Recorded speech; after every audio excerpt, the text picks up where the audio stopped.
हर हर महादेव. तुमच्याकडून पूजा पाठ होत नाहीये, दररोज मंत्र जप होत नाहीये, परंतु नकळत जरी तुमच्याकडून कोणत्या तरी गरजू व्यक्तीला दान धर्म झाला, तुमच्याकडून नकळत जरी तुम्ही कुणाला दान केलं, तर त्या दानाचं पुण्यफळ हे कित्येक पटीत तुम्हाला मिळतं. म्हणतात ना, की आपण एखादं बीज रोवलं, तर त्या बीजापासून रोप बनतं आणि त्या रोपाचं जेव्हा झाड होतं, त्या झाडाला आलेली फळं कित्येक पटीमध्ये जास्त असतात. आपणच काय तर आपली पुढची पिढी देखील त्याचा उपभोग घेते. दानाचं पुण्यफल हे तितक्याच पटीत जास्त मिळतं. त्यामुळे शास्त्रामध्ये दानाला खूप जास्त महत्त्व आहे. तुम्ही तुमच्या राशीनुसार जर काही गोष्टी दान केल्या, तर तुम्हाला देखील तुमच्या आयुष्यामध्ये त्याचा लाभ कित्येक पटीत जास्त मिळू शकतो. तर आज मी तुम्हाला सांगणार आहे, तुमच्या राशीसाठी शुभदान काय आहे? मेष राशीच्या व्यक्तींसाठी मंगळवारच्या दिवशी लाल रंगाच्या वस्तू, गहू किंवा गूळ दान करणं हे शुभ राहील. वृषभ राशीच्या व्यक्तींनी शुक्रवारी तांदळाचा पदार्थ किंवा खीर अवश्य दान करावी. मिथुन राशीच्या व्यक्तींनी बुधवारी हिरवे मूग किंवा हिरव्या रंगाच्या वस्तू दान कराव्यात.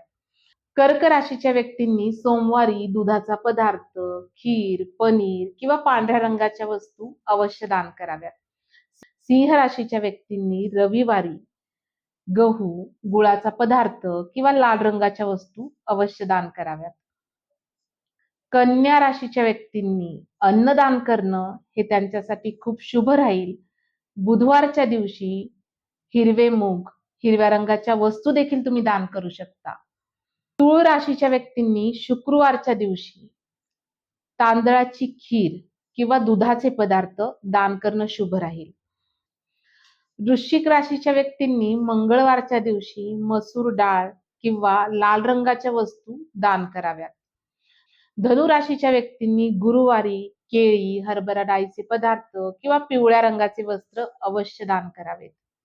मकर राशीच्या व्यक्तींनी शनिवारी लोखंडी वस्तू किंवा चप्पल, काळ्या रंगाच्या वस्तू अवश्य दान कराव्यात. कुंभ राशीच्या व्यक्तींनी शनिवारी उडीदाचा पदार्थ म्हणजे उडीद डाळीचा कोणताही खाण्याचा पदार्थ किंवा लोखंडी वस्तू अवश्य दान कराव्यात. मीन राशीच्या व्यक्तींनी गुरुवारी हरभरा डाळीचा पदार्थ, बेसनचे लाडू, जलेबी किंवा पिवळ्या रंगाचं वस्त्र अवश्य दान करा.